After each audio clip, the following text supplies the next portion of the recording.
Students, आज हम पढ़ेंगे कि मानव के शरीर में ऑक्सीजन तथा कार्बन डाइऑक्साइड का किस प्रकार से परिवहन, ट्रांसपोर्टेशन तथा विनिमय होता है। एक्सचेंज ऑफ गैसेस, किस प्रकार से गैसों का आदान प्रदान होता है।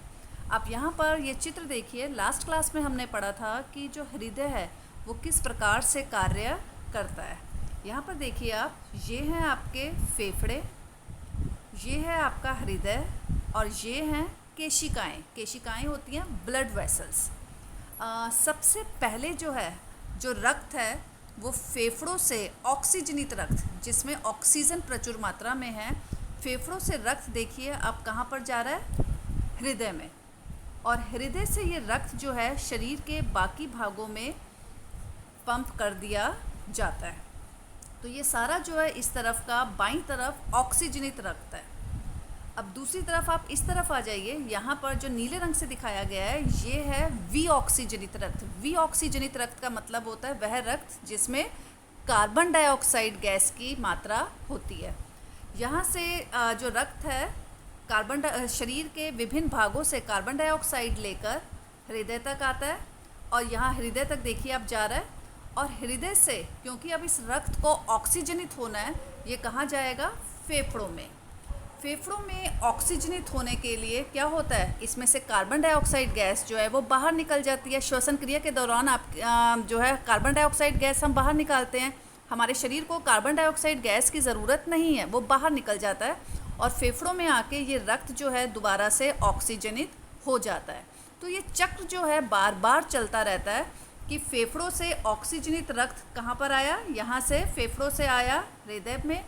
हृदय से ये ऑक्सीजनित रक्त जो है शरीर के बाकी भागों में पंप हो गया ब्लड वेसल्स या केशिकाओं के द्वारा।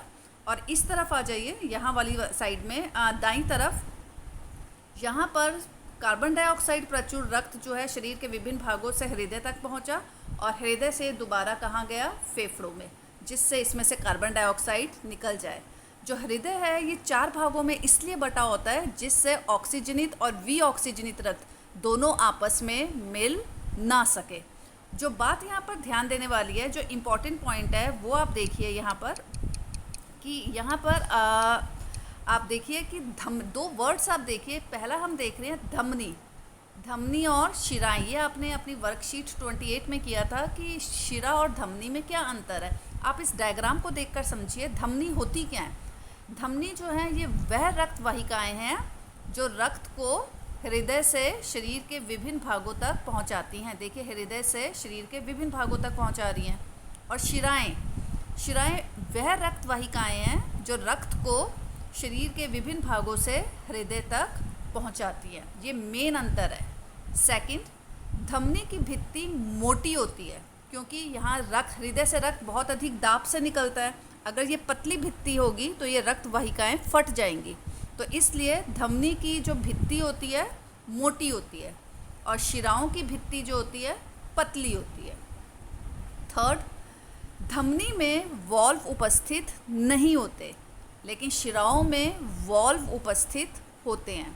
वॉल्व क्या होते हैं, जो रक्त को विपरीत दिशा में बहने से रोकते हैं। तो ये 3 मेन अंतर है। सभी बच्चे अपनी नोटबुक में ज़रूर लिखेंगे धमनी और शिरा में अंतर, कॉलम बना के। ये तो सिंपल धमनी और शिरा है। एक आ जाता है आपका फुफ्फुस से शिरा और फुफ्फुस से धमनी। फुफ्फुस का अर्थ होता है फेफड़े। आप यहाँ पर देखिए फुफ्फुस से मतलब इसमें फेफड़े शब्द आएगा ही आएगा। फुफ्फुस शिरा किसे कहते हैं, ये वह रक्त वाहिकाएँ हैं जो फेफड़ों से रक्त कहाँ पर लेकर आ रही हैं, हृदय में। और ये जो आपकी फुफ्फुस धमनी क्या होती हैं, जो हृदय से रक्त कहाँ लेके जा रही हैं, फेफड़ों में। पेपर में ये क्वेश्चन आता है कि फुफ्फुस शिरा और फुफ्फुस धमनी में क्या अंतर है, तो आपने यही अंतर लिखना है कि फुफ्फुस शिरा रक्त को फेफड़ों से हृदय तक लेकर आता है और फुफ्फुस से धमनी रक्त को हृदय से फेफड़ों तक लेकर जाती हैं। ठीक है।